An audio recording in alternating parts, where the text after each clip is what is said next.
After a crazy week 1 in the NFL, we had high expectations for week 2, and they were not disappointed. Week 2 may have been more insane than week 1. A shootout and a crazy comeback between the Dolphins and Ravens, a crazy overtime game between the Cardinals and Raiders, and a ton of upsets. But today, just a quick short video, some hot takes after week 2, and some of these are really debatable. And I cannot leave my team out of this. The Miami Dolphins were down 35-14 going into the fourth quarter, ended up winning that game 42-38 in a crazy comeback.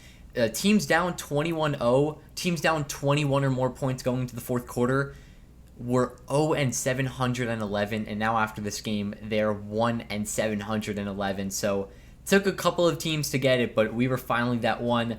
The Dolphins can be a contender. Now, the one thing I was worried about is that when the Dolphins get into a type of shootout with other teams, are we going to be able to keep up with the offense? The defense, I wasn't too worried about. They had an awful game on Sunday, but the offense turned out to be really, really perfect in the second half. Tua really shut some haters up.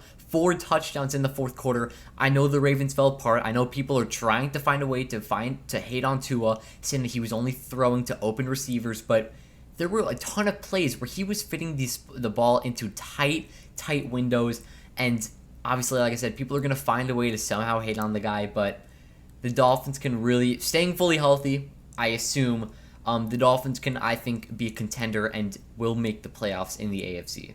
Next up is that the Jaguars actually have a legitimate chance at competing in the AFC South. 3 teams that they're competing with, obviously the Titans, Colts, and Texans.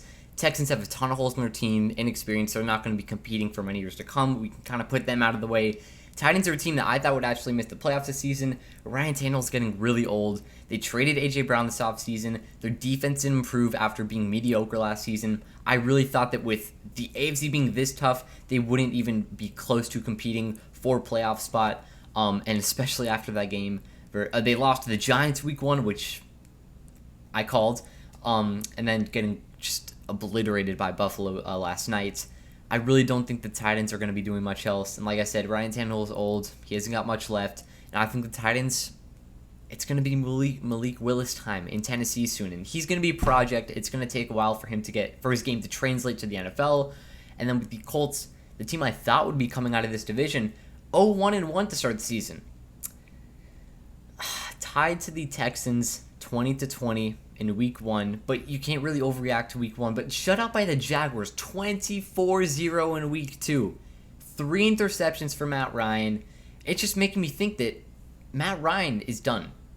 He's also as well old, but I thought with one of the best running backs in the game, Jonathan Taylor, who's young, one of the top offensive lines in the NFL, one of the top defenses, the only thing they've needed is a quarterback. And Matt Ryan, I thought, would be able to get the job done, but here he is not delivering. And if the Colts and Titans have their QBs decreasing and are not able to deliver, the Jaguars are coming up. The Jaguars are 1-1 because week 1 they lost to the Commanders because Carson Wentz went off that game. They were close to beating them though, and now they shut out the Colts. The Jaguars may have the best chance at competing in this division if Trevor Lawrence can actually take that leap that many people expect him to do. He's got the weapons. He's got a better O-line. The defense has improved with more playmakers. The Jaguars may actually have a legitimate chance at coming out of this division. Next up is the 49ers season is going to be much better now. And that's kind of out of context, but Trey Lance went down with the ankle injury, and he's out for the season after getting surgery. And it's Jimmy Garoppolo. I mean, I'm sure that now re-signing Garoppolo is really paying off. Sucks for Trey Lance, obviously, the young QB who didn't play at all last season, just 5 quarters into basically his career. He's out for the season. But the 49ers are going to be much better. Now, as a Dolphins fan, I was pretty hyped for this. You know, Trey Lance is a great player, but he may take some time and weave their pick for next year's draft. So I'm thinking, 49ers aren't too good with a rookie quarterback, basically. But now Garoppolo, who just took this team to the NFC Championship, you got to remember last season. This team has not gotten much worse. If anything, they may have gotten even better. And with some young guys improving, I know Kittle's a bit injury prone, losing some running backs in free agency, whatever. But this team is still basically the same as last season that got to the NFC Championship. So now with Garoppolo back, they may have to adjust some plays. Obviously, they're not going to be going RPO with Garoppolo taking off for running almost every single play. But I think the 49ers season is definitely now looking for a lot more hope. Last one, which may be the hottest take, is that the Bengals finally have the Super Bowl hangover in effect, and they missed the playoffs this season. The Bengals are 0-2.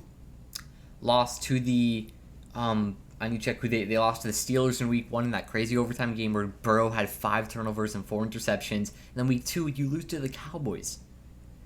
Even with Dak Prescott playing, I would still be thinking like, all right, it's fine, I guess, but like you got to get back on track. But bro, Cooper Rush is the starting quarterback for the Cowboys.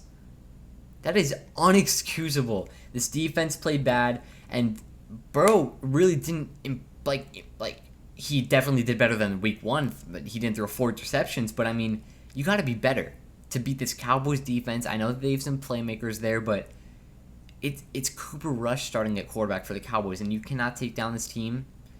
The Bengals have been embarrassing this season. The Bengals have been embarrassing this season, and if they don't get things back on track, I may be hitting the panic button on them, but it may be too early to tell. We'll see what happens. Yeah, week 2 is pretty wild. Gonna have some videos coming up soon. Week 3 predictions. You're definitely gonna re-talk about what Tua did against Baltimore on Sunday, and then obviously the preview for next week's game against the Bills coming in a couple days on Friday, Saturday, one of those days. Either way, we'll see you in the next one. Have a great day. Peace.